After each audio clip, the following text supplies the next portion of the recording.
Hola, hola, saludos a todas las instituciones educativas y a sus docentes y directores. Muy bien, ¿quién soy yo? Se habrán preguntado. Yo soy del equipo SAEBDA, modelo lingüístico. Mi nombre es Alonso y esta es mi seña. En este momento, yo sé que están muy entusiasmados por querer aprender, por recibir la capacitación, ¿no? Y eso es muy bueno. Bueno, siguiendo el programa, en este momento voy a presentarles a la docente. Adelante, por favor. Listo. Adelante, Jenny. Gracias, Alonso. Hola, mi nombre es Jennifer y mi seña es Jenny. Soy la docente que trabaja en el Ministerio de Educación. Muchas gracias, docente Jennifer. Ahora procedemos a presentar a la intérprete. Hola, mi nombre es Esli y mi seña es esta. Gracias. Muy bien, gracias. Los tres conformamos el equipo de trabajo SAEBDA. Pero ustedes se preguntarán, ¿qué significa SAEBDA? Pueden observar la palma de mi mano. Significa los diferentes departamentos de nuestro Perú, que están enfocados a las personas con discapacidad auditiva. Así es, significa el Servicio de Apoyo Educativo Especializado Virtual. Ahora, por favor, les pido a todos ustedes que puedan observarme abajo, al pie del video, van a encontrar una campanita roja, la cual ustedes denle clic para suscribirse y así recibir las futuras notificaciones de nuevos videos. Entonces, ustedes ya van a saber, un nuevo video salió y van a poder estar vinculados, ingresar y observar. Asimismo, también abajo de este video van a encontrar un link. Por favor, les pido que respondan a estas preguntas. Muy bien. Entonces, en este momento, estamos muy deseosos de aprender. Los directores también se estarán preguntando, ¿qué tema vamos a aprender hoy? Es la diversidad de la persona con discapacidad auditiva a cargo de nuestra docente Jennifer. Adelante, Jennifer. Bien, muchísimas gracias, Alonso, por el pase. Ya les había mencionado mi nombre es Jennifer Barrientos, soy licenciada en Educación Especial, en la especialidad de Disturbios en la Comunicación, y estamos muy agradecidos por su asistencia el día de hoy en esta nuestra primera capacitación. Recordemos que serán otras 2 capacitaciones más.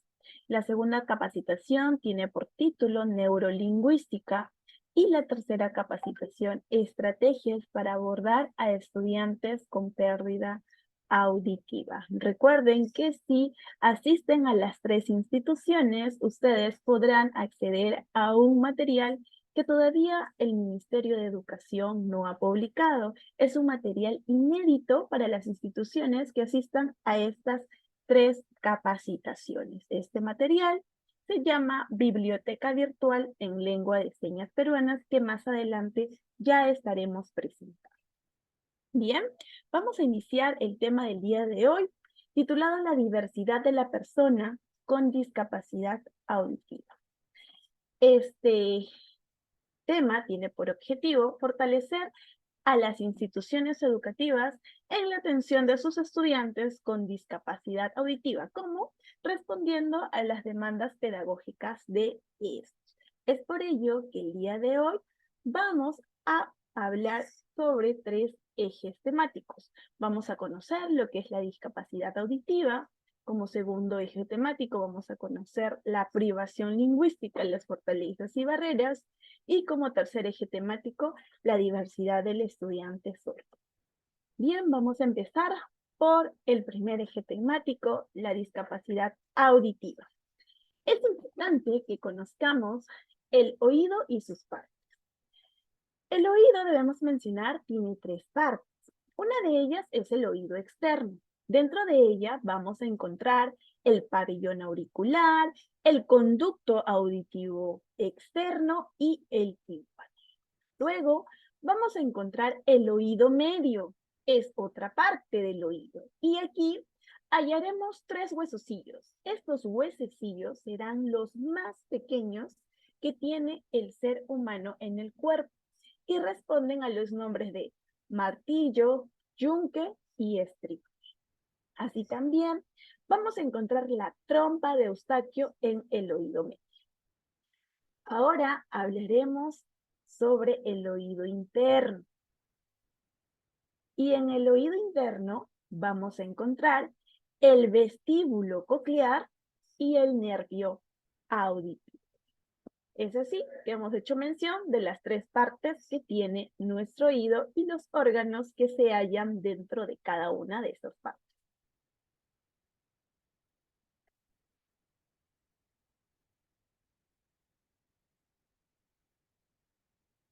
Bien, ya hemos explicado los órganos que se encuentran en las tres partes del oído y a continuación vamos a hablar acerca de la función, cómo estos se entrelazan para poder tener un funcionamiento adecuado.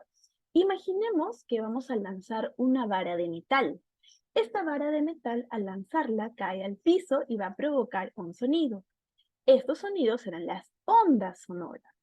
Es ahí cuando el pabellón auricular recepciona las ondas sonoras del ambiente y hace que estas ondas sonoras se dirijan por el oído hasta llegar a la membrana timpánica. Las ondas harán vibrar a la membrana timpánica y esta vibración a su vez hará vibrar a los tres huesecillos que se encuentran en el oído medio. Luego, las ondas sonoras siguen su paso hasta llegar al oído interno. Aquí se encontrarán con las células ciliadas. Las células ciliadas se encuentran en la cóclea. Y estas células tienen una división como las de los teclados de un piano. Son las que recepcionan desde sonidos agudos hasta los más graves. ¿Ok? Y estas células ciliadas que se encuentran en el oído interno van a captar estas ondas sonoras y las van a transformar en impulsos eléctricos que va a viajar por el nervio auditivo hasta llegar al cerebro, hasta una área denominada corteza primaria auditiva, la que se encargará de decodificar la información de los sonidos de nuestro entorno. Bien, luego de haber mencionado el funcionamiento, tenemos aquí un recurso, un video, para poder entender muchísimo mejor de lo que hemos explicado anteriormente. A continuación vamos a presentar un video que nos va a ayudar a entender mucho mejor la explicación que se ha dado anteriormente. ¿Alguna vez se han preguntado cómo los sonidos se van abriendo paso desde su origen hasta llegar al cerebro? Tomemos el ejemplo de una trompeta. Cuando se toca, esta produce ondas sonoras que viajan por el aire. El oído externo atrae estas ondas, que luego recorren un pasaje estrecho llamado conducto auditivo. Las ondas sonoras llegan hasta el tímpano, que es una membrana de aproximadamente la mitad del tamaño de una moneda de 10 centavos estadounidenses. Las ondas hacen que el tímpano vibre, lo que a su vez hace vibrar tres huesecillos diminutos llamados martillo, yunque y estribo. Estos huesecillos amplifican o aumentan las vibraciones del sonido y las envían a la cóclea. La cóclea, que tiene forma de caracol, es del tamaño de un guisante o arveja y está llena de líquido. Las vibraciones del sonido hacen que este líquido se ondule, lo que crea una especie de olas. Hay unas estructuras parecidas a hebras de cabello, llamadas estereocilios, que se encuentran en la parte superior de las células en el oído interno, y por esta razón a estas células se les conoce como células ciliadas. Estas células ciliadas se agrupan en paquetes dentro de la cóclea.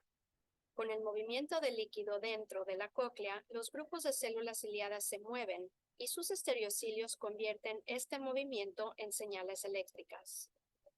Este movimiento también causa que los iones dentro de las células ciliadas migren hacia la parte superior de estas, y esa migración iónica provoca la liberación de sustancias químicas en la parte inferior de estas células.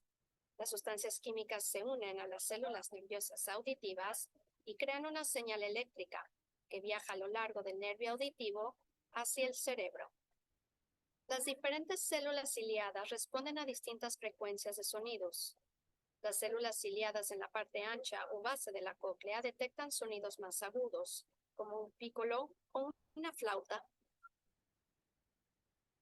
Las células ciliadas situadas hacia la parte superior de la espiral detectan sonidos progresivamente más bajos, como una trompeta o un trombón. En la parte superior o ápice de la espiral, las células ciliadas detectan los sonidos de tonos más bajos, como una tuba. El nervio auditivo lleva la señal eléctrica al cerebro, que interpreta los mensajes como sonidos que reconocemos y entendemos.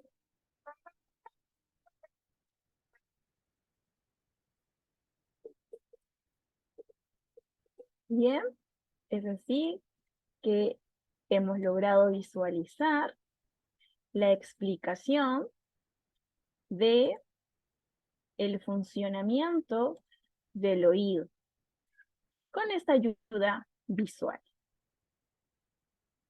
Esperamos haya logrado hacer que entendamos mejor el funcionamiento.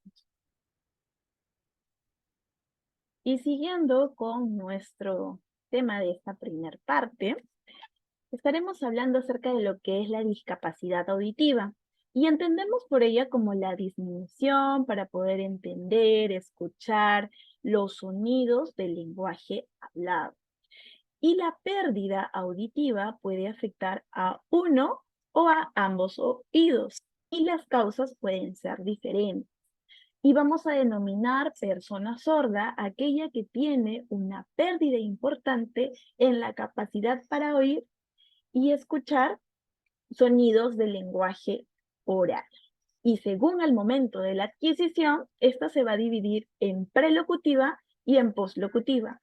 Prelocutiva cuando se adquiere la discapacidad auditiva antes de los 3 años y poslocutiva cuando se adquiere la discapacidad auditiva después de los 3 años.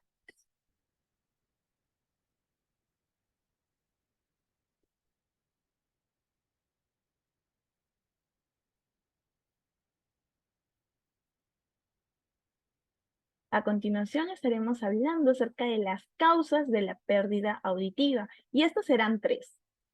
Prenatales. Dentro de las prenatales hablaremos de las de tipo genético. Las investigaciones han evidenciado que existen alteraciones en aquellos cromosomas, como por ejemplo el cromosoma GJB2, ubicado en el cromosoma 13. Y esto va a producir alteración o discapacidad auditiva de tipo congénito, es decir, van a haber personas que van a nacer con pérdida auditiva, con discapacidad auditiva, porque ha habido una alteración genética en los genes ubicados en este cromosoma. Luego también hablaremos acerca de las causas de tipo adquirida prenatales. ¿Y cuáles serán estas? Serán por infecciones como por ejemplo rubiola, toxoplasmosis, citomegalovirus. ¿Y qué va a suceder aquí? Un microorganismo que está infectado con estas enfermedades llegará hasta el bebé. Recordemos que el sistema inmunológico del bebé aún no está desarrollado y por ello existe la placenta. La placenta actúa como una barrera que impide el paso de sustancias tóxicas hacia el bebé. Pero la placenta es permeable a sustancias químicas que están dentro de la sangre de la madre. Y si la madre se llegara a enfermar de las estas enfermedades que ya hemos mencionado anteriormente, como la rubiola, citomegalovirus o toxoplasmosis, el microorganismo traspasará la placenta y llegará hasta el bebé, afectando así algunos órganos que tengan relación con el funcionamiento del oído o del sistema auditivo.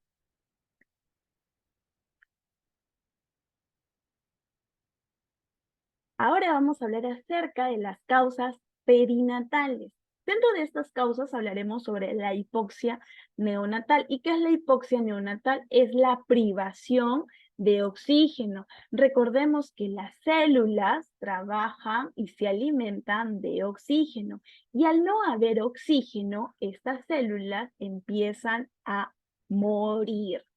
Y algunos de los ejemplos pueden suceder cuando hay bebés que nacen con el cordón umbilical alrededor del cuello. Esto ocasiona una privación de oxígeno porque están, bueno, en este caso, el cordón umbilical aprieta el cuello y hace de que el oxígeno no ingrese hacia el cuerpo del bebé. Y luego tenemos otra de las causas, como son la prematuridad. Debemos de tener algunos conceptos claros.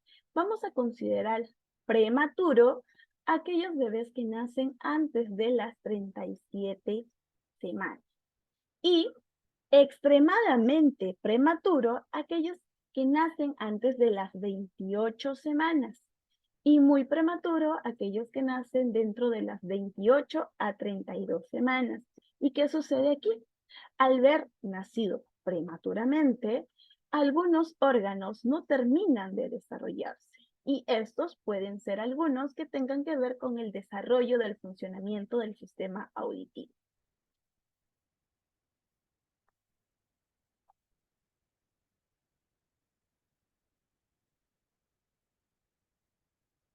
Bien, ahora vamos a hablar acerca de lo que es la ictericia neonatal. En algunas ocasiones habremos observado aquellos bebés que nacen de color amarillo, tienen un tono algo amarillo, y nos preguntaremos por qué. Es por el aumento de la bilirrubina. ¿Y qué pasa cuando hay demasiada bilirrubina en el cuerpo del bebé? Hay una membrana denominada hematoencefálica, y esta se encarga de ser una barrera que impide el paso de sustancias tóxicas hacia el sistema nervioso central. Pero, ¿qué sucede cuando hay exceso de bilirrubina en el cuerpo del bebé? Esta sustancia va a molestar, va a estar incomodando a la barrera o a la membrana hematoencefálica y va a traspasar llegando hasta el sistema nervioso central, ocasionando alguna pérdida auditiva, porque puede lesionar algunos órganos que tengan que ver en el funcionamiento de este.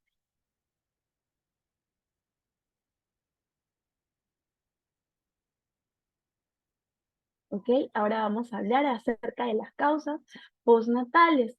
Tenemos aquí a la otitis media recurrente. Llamaremos otitis media recurrente aquellos episodios que se dan de 4 a más veces en un periodo de 6 meses. O también que se produzcan de 6 a más veces otitis, dolor de oído, en un periodo de 1 año. Entonces recordemos, otitis media recurrente se da cuando se producen episodios de 4 a más en un periodo de 6 meses o de 6 veces a más en un periodo de 1 año. Y también otra causa postnatal son los antibióticos ototóxicos, como por ejemplo el uso de las aspirinas de forma recurrente o en altas dosis.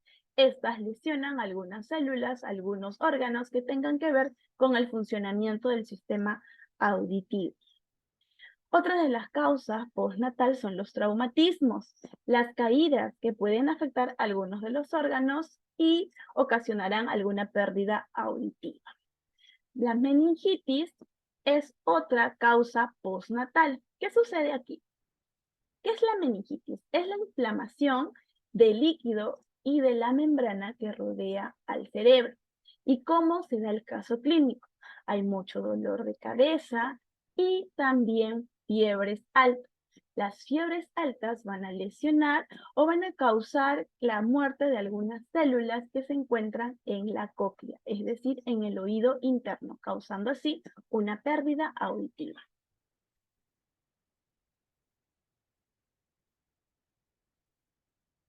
¿Ok? A continuación, vamos a hablar acerca de la etiología de los tipos de pérdida auditiva.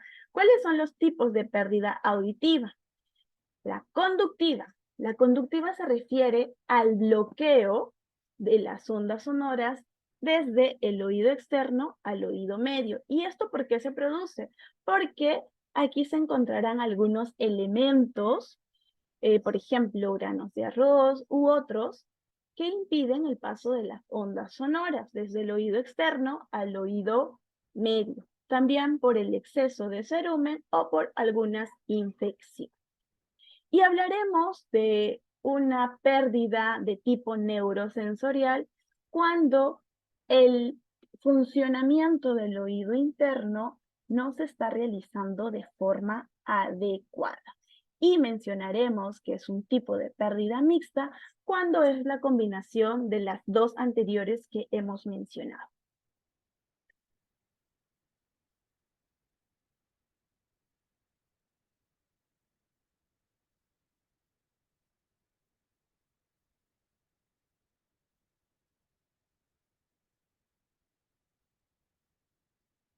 ¿Ok? A continuación vamos a hablar acerca de los grados de las pérdidas auditivas. Aquí tenemos un audiograma y debemos mencionar que existen algunos exámenes audiológicos, como por ejemplo la logoaudiometría. Aquí vamos a evaluar la inteligibilidad de las palabras. En una cabina sonoamortiguada, con algunos audífonos, se le coloca a la persona y se empiezan a mandar palabras, desde monosílabos, disílabos, pseudopalabras y entre otras. ¿Para qué? Para poder saber el reconocimiento de estas personas acerca de las palabras que se les están mandando por el audio. También tenemos otro examen, que es la audiometría, la que va a evaluar el grado de pérdida auditiva. Y así tenemos los siguientes grados. El grado leve. ¿Y qué sucede en el grado leve? La persona puede oír ciertos sonidos del lenguaje oral, pero no va a oír susurros. Y decimos, según la Organización Mundial de la Salud, que será un grado leve cuando se ha perdido desde 26 a 40 decibelios. Luego, también encontraremos el grado moderado. En el grado moderado, la persona tendrá mucha dificultad para escuchar los sonidos del lenguaje oral. Y según la Organización Mundial de la Salud, nos dice que es moderada cuando hay una pérdida desde 41 a 60 decibelios. Seguidamente encontraremos el grado severo. Según la Organización Mundial de la Salud, nos dice que hay un grado severo cuando hay una pérdida desde 61 hasta 80 decibelios. ¿Y qué sucede aquí? Bueno, la persona tampoco puede registrar los sonidos del lenguaje oral. No entiende lo que otra persona está manifestando, pero sí puede escuchar sonidos fuertes. Y por último vamos a encontrar el grado profundo. En el grado profundo, la Organización Mundial de la Salud nos dice que es la pérdida auditiva desde 81 a más decibelios. ¿Y qué sucede aquí? La persona tampoco puede registrar o entender lo que la otra persona está manifestando oralmente, pero sí puede escuchar sonidos muy, muy fuertes.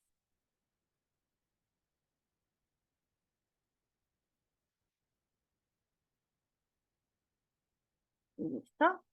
A continuación tenemos aquí el banana speech.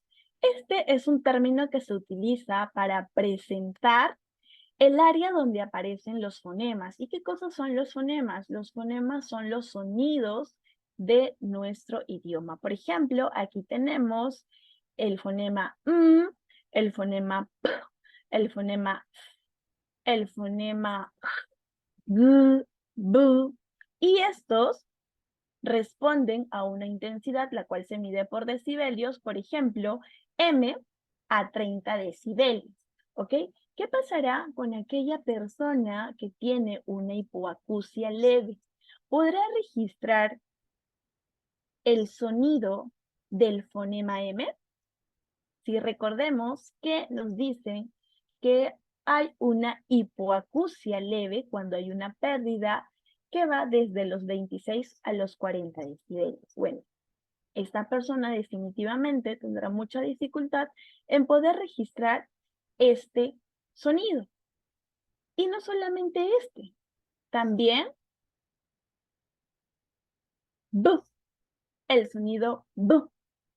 Y si nosotros queremos que esta persona nos pueda producir sílabas con estos dos fonemas, con estos dos sonidos, se le hará bastante complicado porque ya hay un registro de pérdida, porque recuerden, estamos hablando de una persona con grado de hipoacusia leve, que va desde los 26 a los 40 decibelios como pérdida auditiva. Esta persona no podrá registrar estos sonidos y b, y así tendrá mucha dificultad para poder verbalizar el sonido correcto que se espera para el lenguaje oral. Entonces, estábamos explicando que el banana speech es un término que se utiliza para presentar los fonemas de nuestro idioma oral. Y al representar estos fonemas en el audiograma, toman la forma de una banana. Y es de ahí que viene el término banana speech.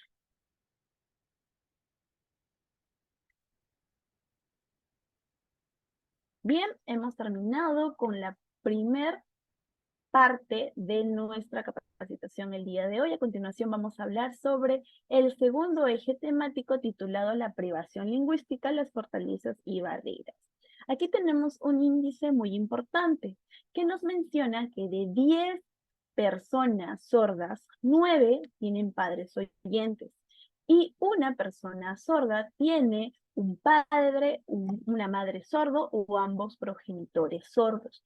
Entonces nos preguntamos, ¿qué sucede con el desarrollo lingüístico de esta persona? Puede ser niño o niña menor de 5 años que tiene un padre o una madre o ambos progenitores sordos.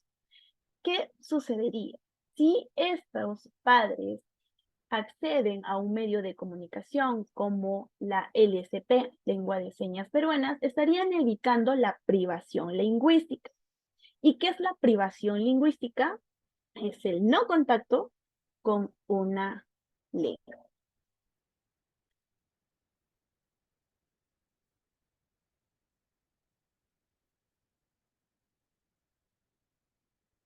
Aquí tenemos otra imagen que nos sirve para poder reflexionar y nos hace una mención bastante importante. Nos dice que entre los 0 y 5 años el cerebro se va a desarrollar hasta en un 90%. Es decir, este va a sentar las bases para poder realizar nuevos aprendizajes, para poder registrar y gestionar emociones, para poder registrar y gestionar mis conductas con respecto a una situación determinada. Es muy importante este periodo que comprende desde los 0 a 5 años.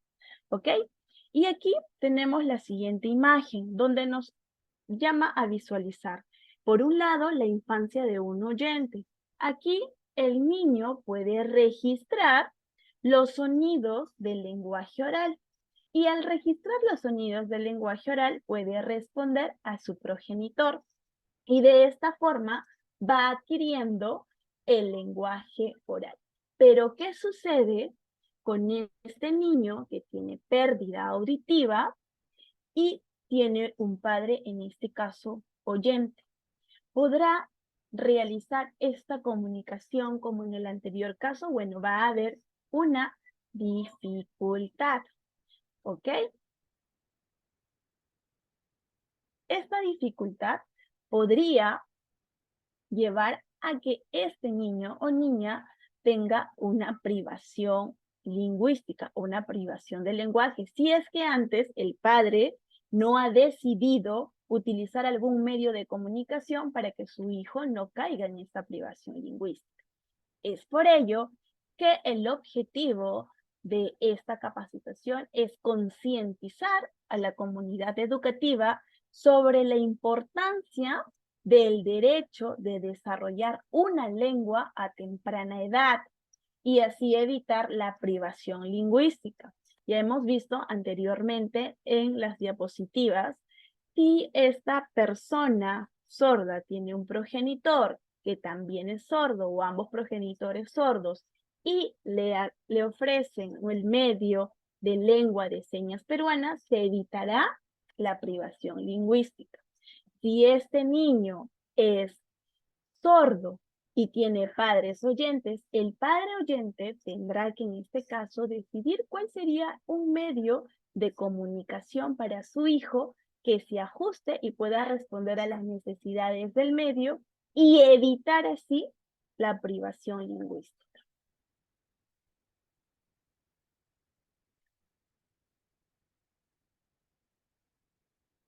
¿Ok? Nos llama la atención una pregunta. ¿Es importante acceder a una lengua a temprana edad? Claro que es importante, porque como personas tenemos derecho, las personas con pérdida auditiva tienen derecho a acceder a una lengua. Esta lengua puede ser lengua de señas peruanas o lengua oral. Y también tendrán derecho a acceder a apoyos auditivos, solo si en este caso los padres deciden por el acceso a estos recursos. Y deben acceder también a un servicio educativo a temprana edad. La suma de estos tres evitará la privación lingüística.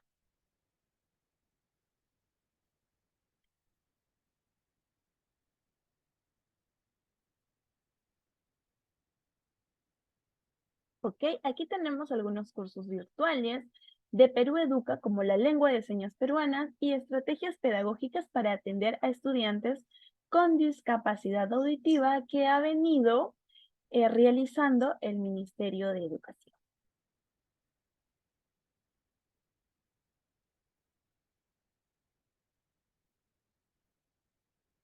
Bien, es así que nuestro segundo eje temático ha culminado y ahora damos paso al tercer y último eje temático de esta nuestra primera capacitación.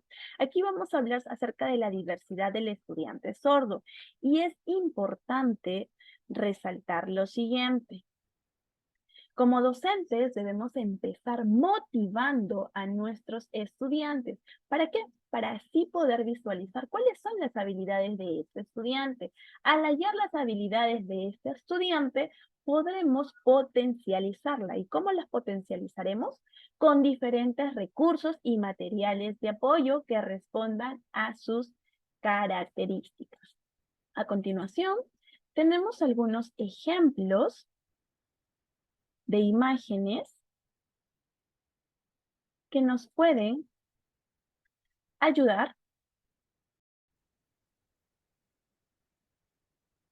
Bueno, a continuación vamos a mencionar y vamos a mostrar un material que podemos utilizar en nuestras aulas de clase.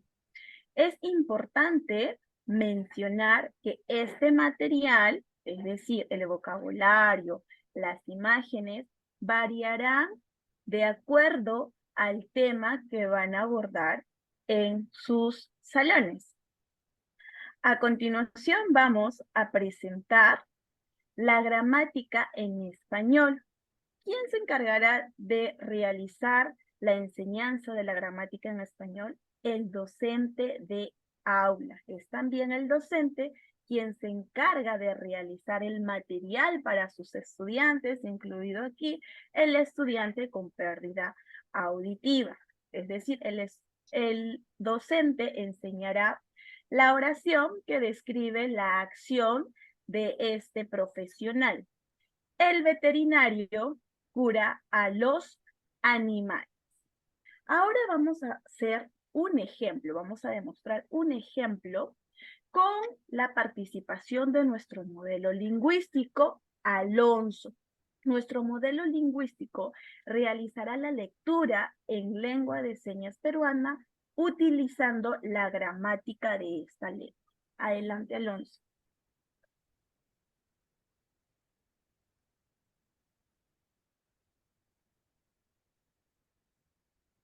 Muy bien, yo lo voy a trasladar. El veterinario persona al animalito, lo agarra, sea una ave, un perro, cualquier animal, y lo cura. Gracias. A continuación tenemos el siguiente ejemplo. Aquí describimos la acción de este otro profesional. En lengua español, el policía dirige el tránsito. A continuación, Alonso nos va a demostrar cómo es la gramática en lengua de señas peruana.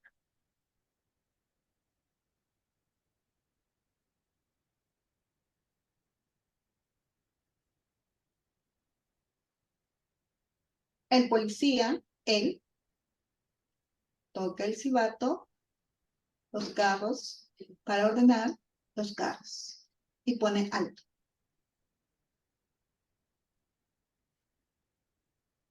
Aquí tenemos la demostración de cómo poder realizar algunas descripciones utilizando este organizador.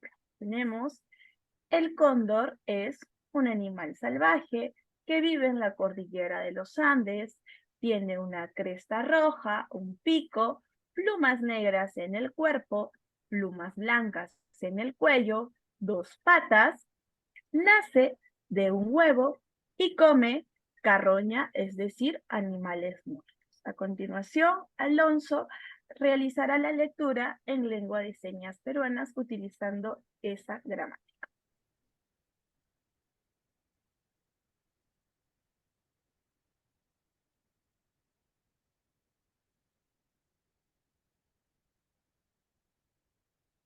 Muy bien, el cóndor,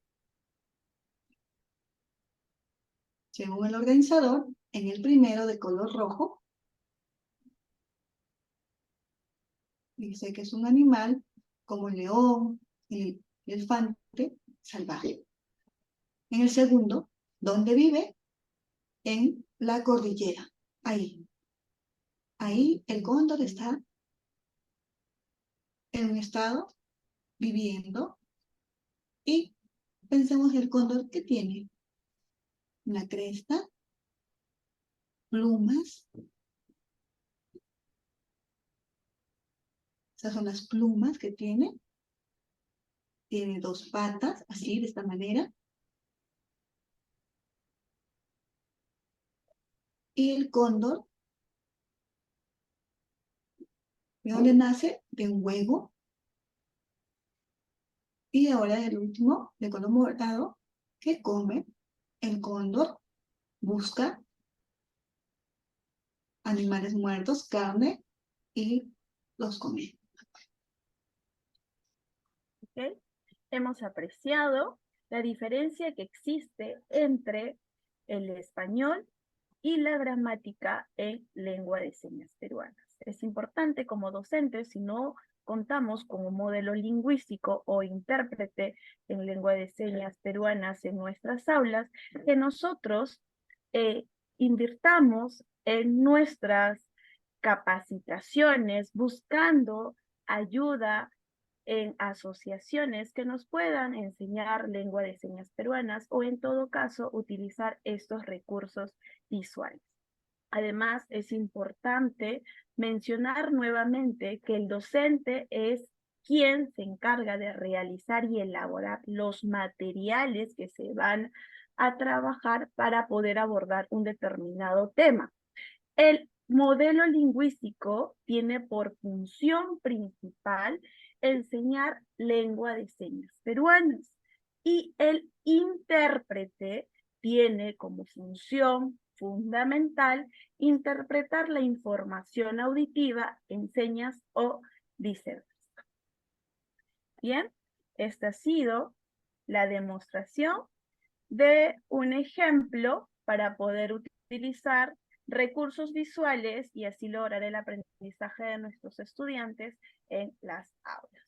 Volviendo a la capacitación del día de hoy, continuaremos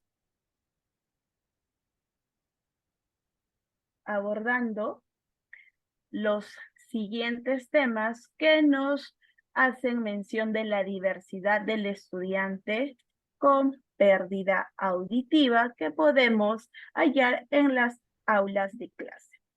Hallaremos en nuestras aulas estudiantes que utilizan la lengua de señas peruanas. Ellos van a utilizar el canal visogestual y existe una ley en nuestro país que reconoce la lengua de señas peruanas, siendo esta la ley 29535.